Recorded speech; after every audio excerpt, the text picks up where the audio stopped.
Dear viewers, wherever you are, hello and welcome to this new episode of your program Spectra. The world is not the same anymore. Since last March, when the World Health Organization declared the corona or COVID-19 as an international pandemic. This pandemic that hit Canada, like other parts of the world, has changed life in all areas.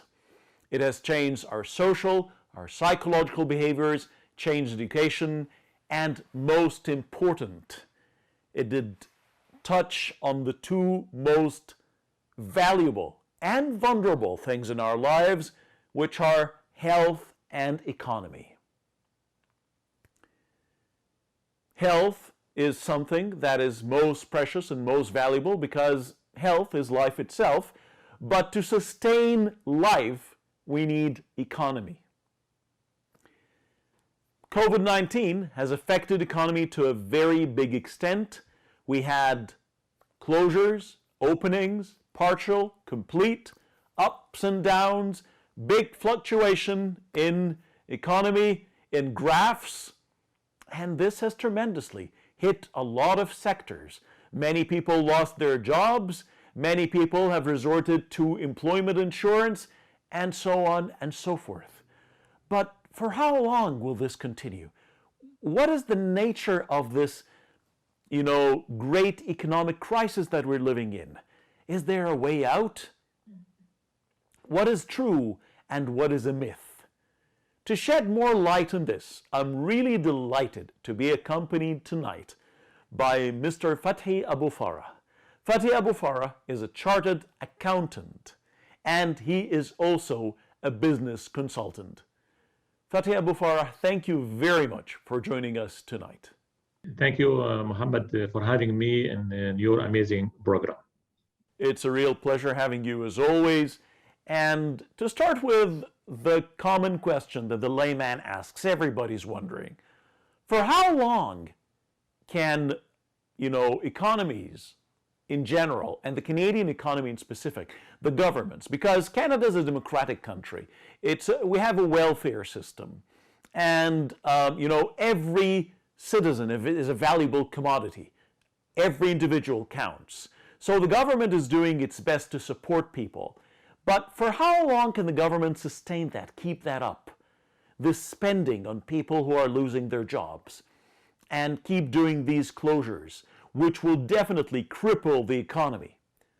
For how long can this situation last? To be frank with you, it's not an easy question to answer, but all indication, it seems that it will take some time, especially with the second wave we are facing now and with the lockdown, mainly in some of the area in Ontario and even in the world, in Europe, in UK now it's been totally locked down. And France is also coming to have a less lockdown. So it seems that things will take a longer time than being expected. And it seems that from the beginning they have forecast it will last at least for 18 to 20 months to have this pandemic effect. And I can refer to Bank of Canada governor who has a statement 2 months ago that he mentioned that will not expect the recovery and it will be slowly recovery till early 2022. So we are talking about almost 2 years of our life that will be facing this pandemic and its effect socially and economy and health as well. So it seems that we have to get used of this new normal. Things will take some time. 2021, it will be also another tough year, but hopefully that will be recovery slowly until it will be to have finish of this pandemic. The pandemic, on the economic side, has hit almost all sectors, but some sectors have been affected more than others. Specifically, things that are related to recreation, entertainment, food and beverage, travel, all these things have been hit really, really hard. and they suffered from an excruciating economic pain. Many people were laid off. Many people, like are on the verge of, like being fired or quit or whatever. But were all sectors affected negatively, or was it a good time or a time of growth actually for some sectors? No doubt that most of the sectors in worldwide and especially in Canada has been affected by this pandemic. And we can notice from the figures of some sectors that they are growing. On the other hand, although it's been, as we mentioned, this pandemic has a negative effect of a lot of businesses, but we can see that some sectors has been positively has been affected, and they are growing, mainly as we can notice from as e-commerce, Amazon, we can notice how they are performing, the groceries, the superstores, and especially the delivery, and they are managing to manage their business and even to get better than before through delivery, and also we can have a lot of platform, and we call it SaaS businesses, which is that company they have a platform that can serve the clients, the customers, mainly like Zoom and other software that been using for working remotely. So yes, we can see that some sectors has been positively affected and been growing in spite of this pandemic is in general has been negative effect in most of the businesses in the world. Is it fair to say that there might be, a scheme by business tycoons? Is that a conspiracy?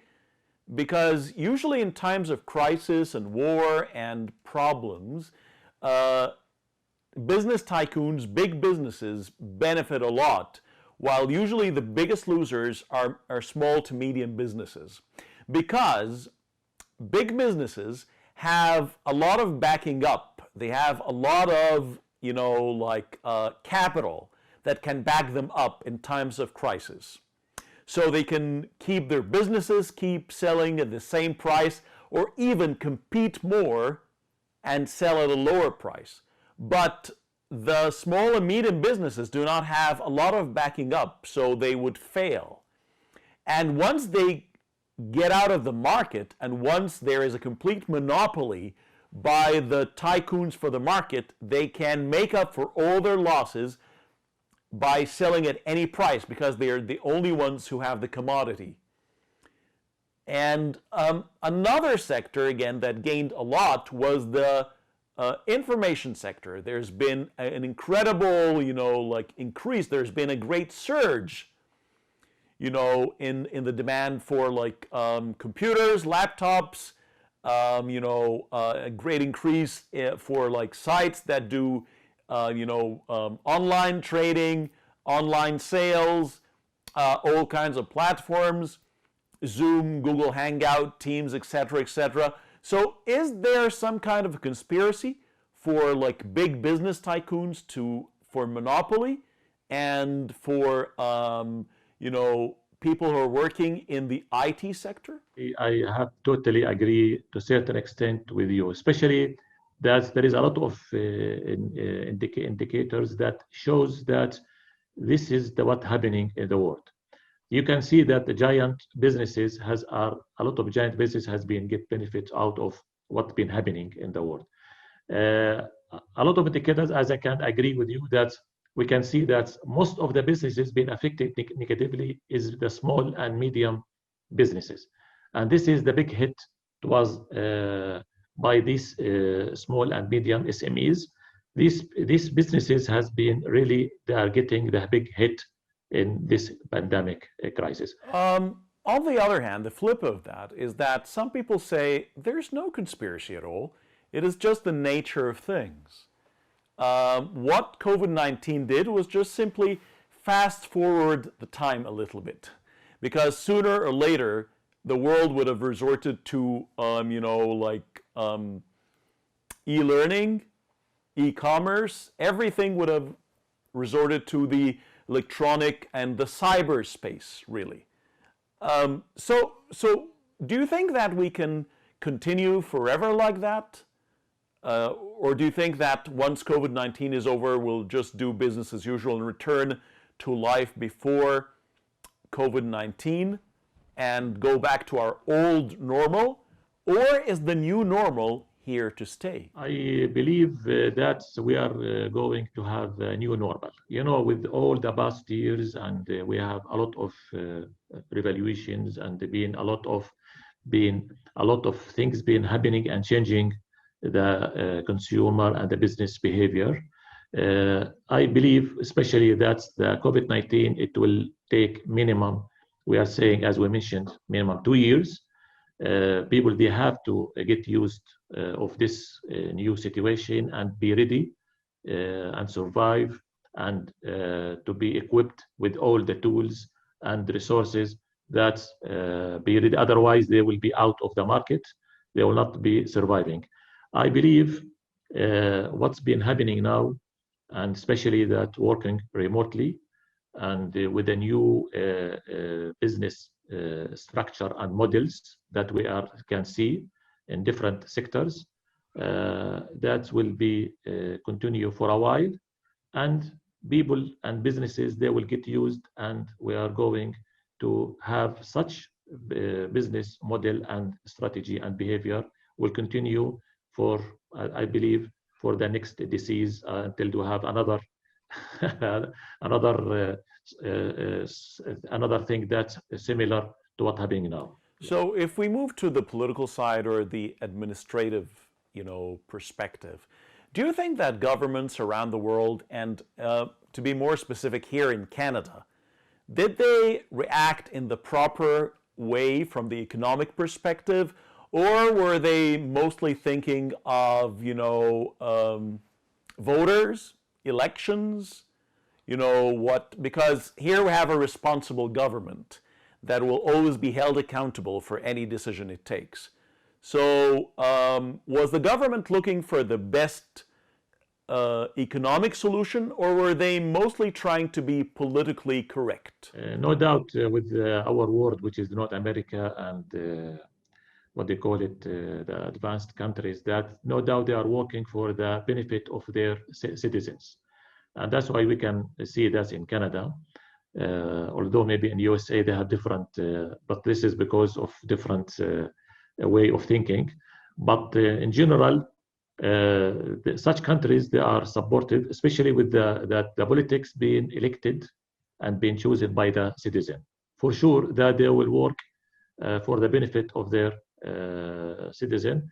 I can see that some decision in general, it was very good. It it was generous, and they work to the benefit of the businesses and the citizen.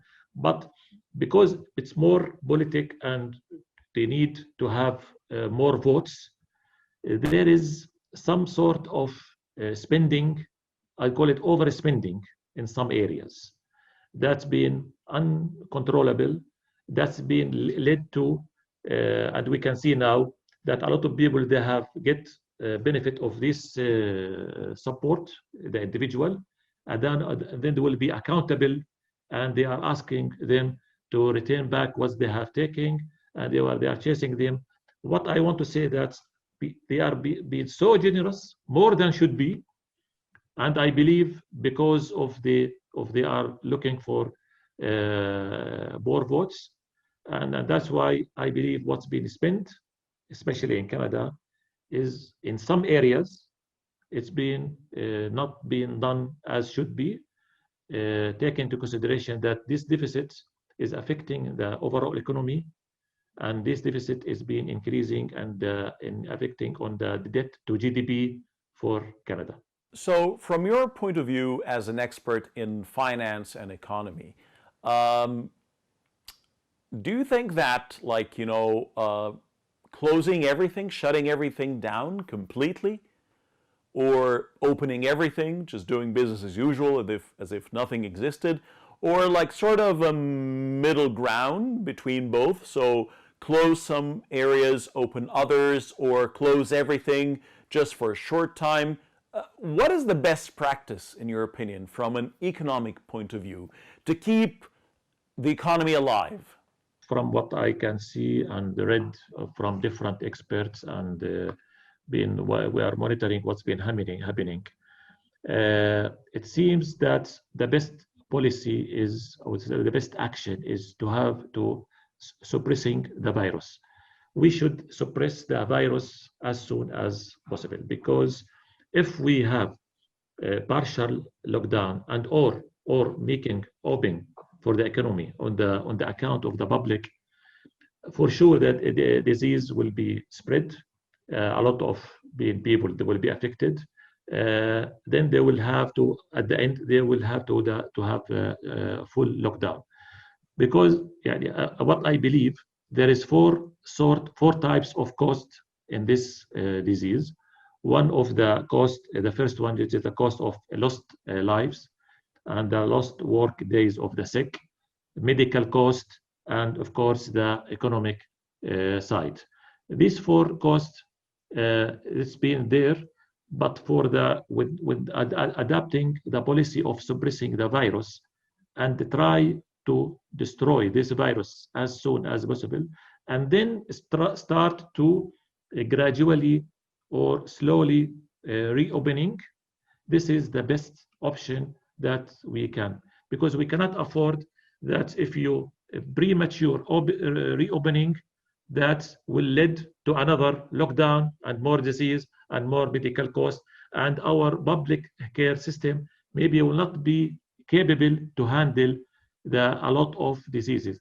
There is a capacity of the public health at the end, and that's why we need to make sure that we have the right policy. What I believe, try to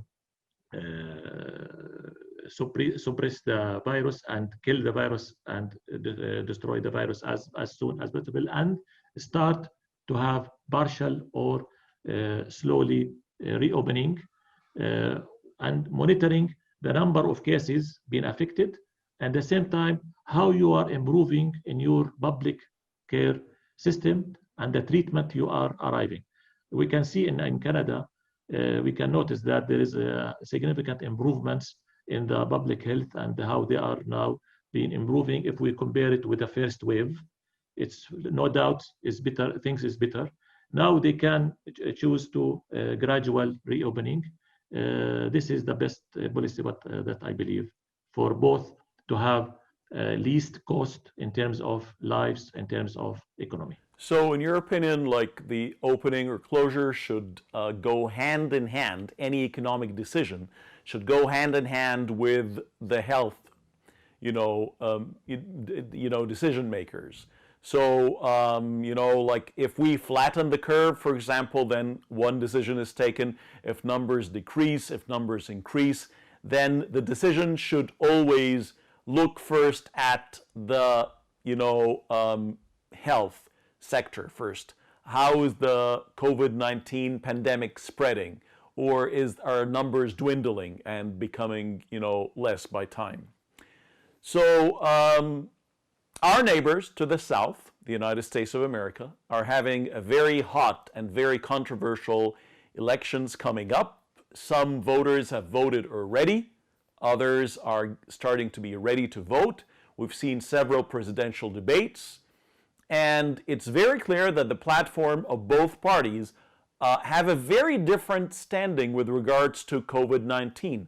One side believes that we should completely open everything, and the other says no, we should close.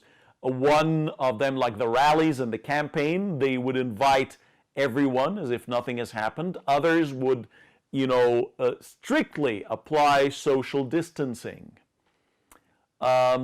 So how will the results of the coming up American elections affect the economic life here in Canada? Because the rate of trade between Canada and the USA is extremely high. They are partners. and they're members of the NAFTA. So it's, like it's the North American Free Trade Agreement that combines them. And they have bilateral agreements between them, again, in many sectors. How will this affect Canada and the rest of the world?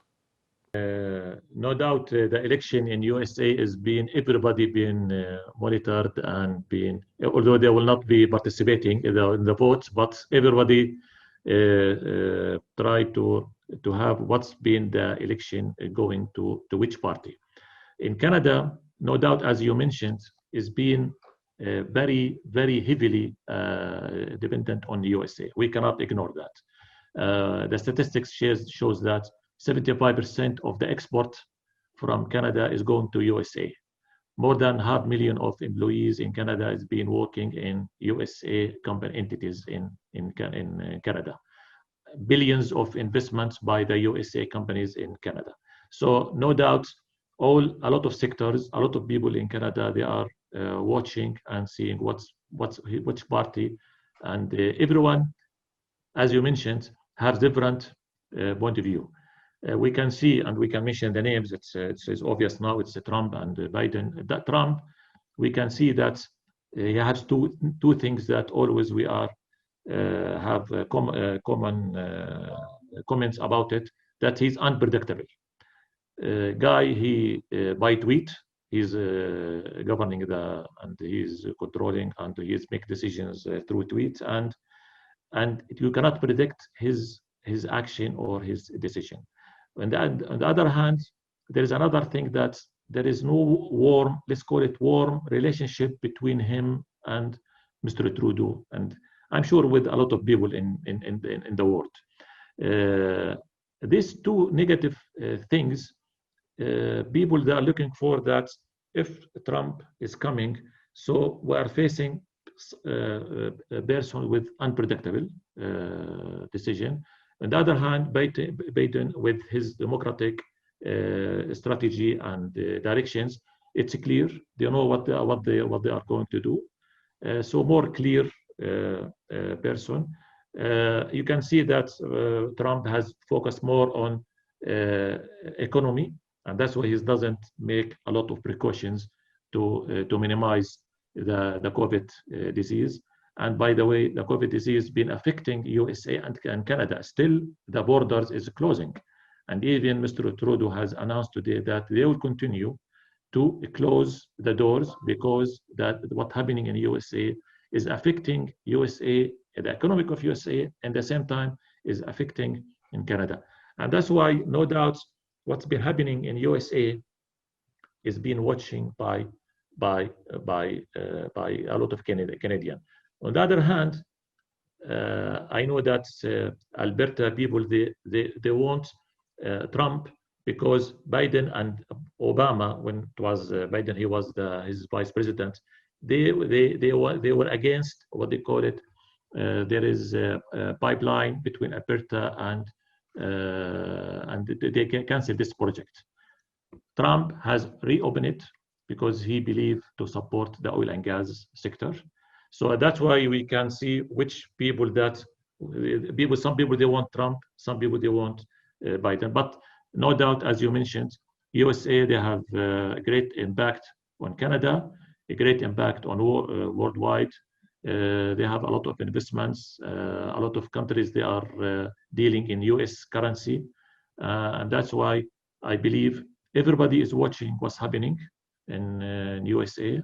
And things it's been watched by everybody. Again, even when COVID-19 is over, there is always progress in the world. And the world was aiming anyways to resort more and to depend more on cyberspace and virtual reality. So whether we like it or not, we have to live with the new normal. Probably people will depend much more on the internet in the future. And, working remotely through the internet seems like a win-win situation, really, for both employers and employees at the same time. For the employer, I don't have a lot of overheads now, so I don't need to rent a big space for my employees. I can just rent a very small apartment because most of my employees work from home. I don't have to pay a very big hydro bill. I don't pay for electricity, for heating, for, again, internet. All this cost goes to my employees, comes from my employees' pockets. But for the employees as well, it's a big benefit. I don't have to wake up so early. I don't have to, like go and suffer from, a lot of traffic jam during early morning times on the highways. I don't have to pay a lot of gas. People are just half dressed. So they dress up on the top side where that's seen by the camera. The bottom is just they're sitting in their pajamas. So it's a win-win situation almost for everyone. So if this continues, what changes or what new practices should employers, companies, and governments that are supervising this, what things that they should take more in account, what things they should amend or change, and what things should they stop making. On the other hand, what new skills should the employees learn, and how will the new business world be? What changes need to be done from the employers and the employee side as well? I totally agree with you regarding that. It's been a lot of benefits for both the employer and the employee. But really, the business owners and the employers, they should be ready for such change. I can see from my experience that a lot of business owners and management, they don't take this serious. And as you mentioned, it's a benefit. I can save a lot of money, but at the end, when they are running the business, they can see that they are not achieving their goals. They're not achieving that to satisfy their customers as should be.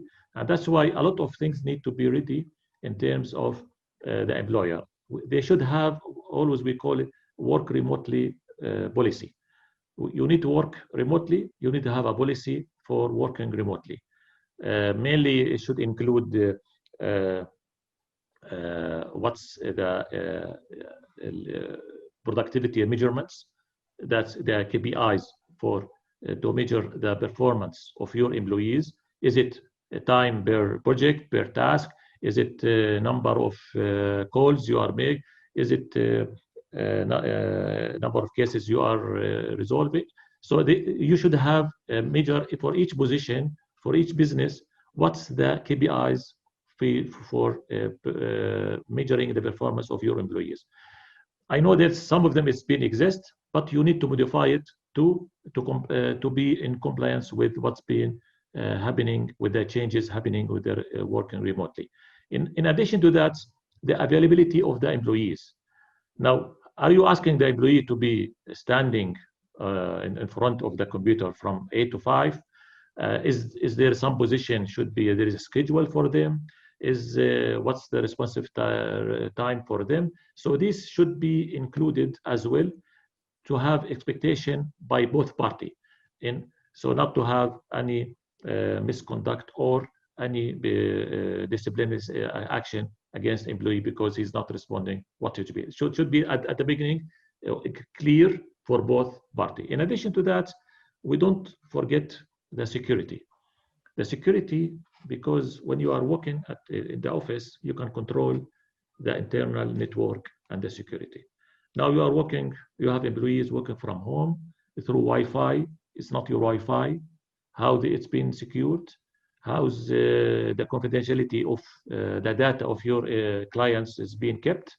The secrets, the business of your secrets, how you can control it.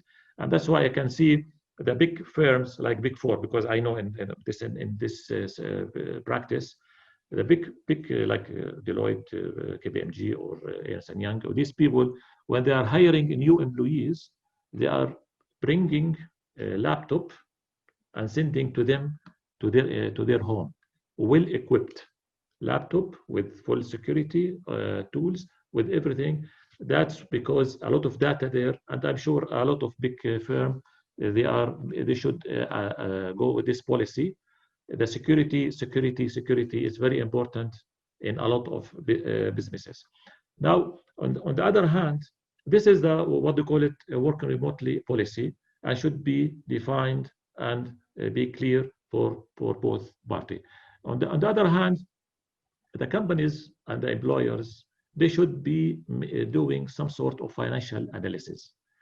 What I mean analysis that they have the revenue, what services they should continue, focus more, discontinue, modify it to satisfy the clients with the new normal. So they have to make a proper study, the market study, consult with their customers, clients. So in order to be ahead and to serve your clients at the end, okay, you have save a lot of money because you are working remotely, but at the end, you need to satisfy your customers. You need to make profit. You have to work efficiently. You achieve your goals, and that's why I always recommend go to expert doing financial analysis for you in terms of revenue and what expenses you can rationalize, what investment you should make in terms of security. All these things should be have a new business plan, a new strategy. Always I'm saying during this period, try to survive as much as you can in order to be ready for revive and in the future after the pandemic period. So this is our the recommendation for the employers during this period. Thank you very much. And last but never least, how about the job market? With the new normal, probably some jobs will disappear because there will be a very, very low demand for them. And then there will be an increasing demand for others. And we might also have new jobs that never existed before. So can you shed more light on this? Like what jobs will have a higher demand, a lesser demand? What jobs will completely perish, disappear completely? And what jobs will evolve, or what new jobs will come to the job market? No doubt, the first thing that we are thinking for such crisis and what being the things is going towards the IT. I believe that the IT component with the security, with the cyber security, I encourage everybody to have to improve or to have these skills. It will be will demanding during the next period and the new normal. For sure, there is a lot of jobs will be disappear. We can see that a lot of retail stores, they start to go online trading and e-commerce. So a lot of positions in the showroom will be disappear. A lot of in the hotels and tourism and area, a lot of jobs will be. And that's why when we mention about the employer, what he should do during the new normal, always encourage the individual to have new skills, try to have new skills that's being required and being demanding for next. Mainly, I can see e-commerce, I can see IT, we can see logistic, supply chain, project management. All these things has been education to have learning, e-learning. You can have a lot of, and not only academic. We can see, I have a lot of clients and connections with the career colleges. Now, career colleges is being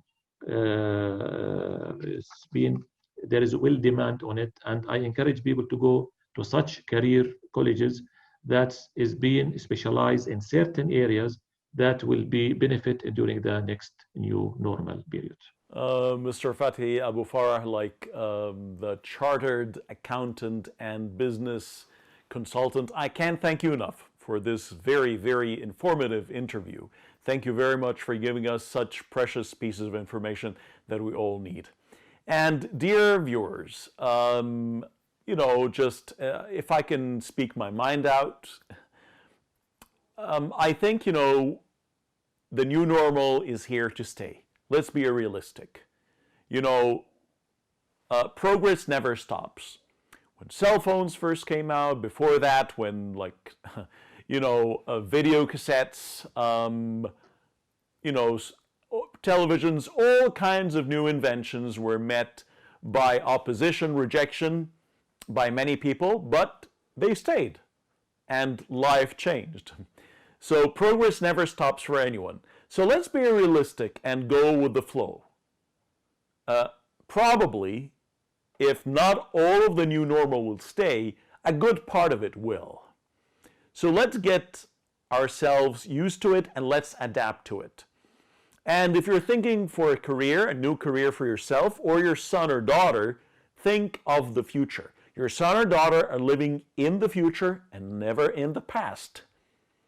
These are the jobs that are in demand, things related to the, you know, super information highway, in the cyberspace, in the virtual world.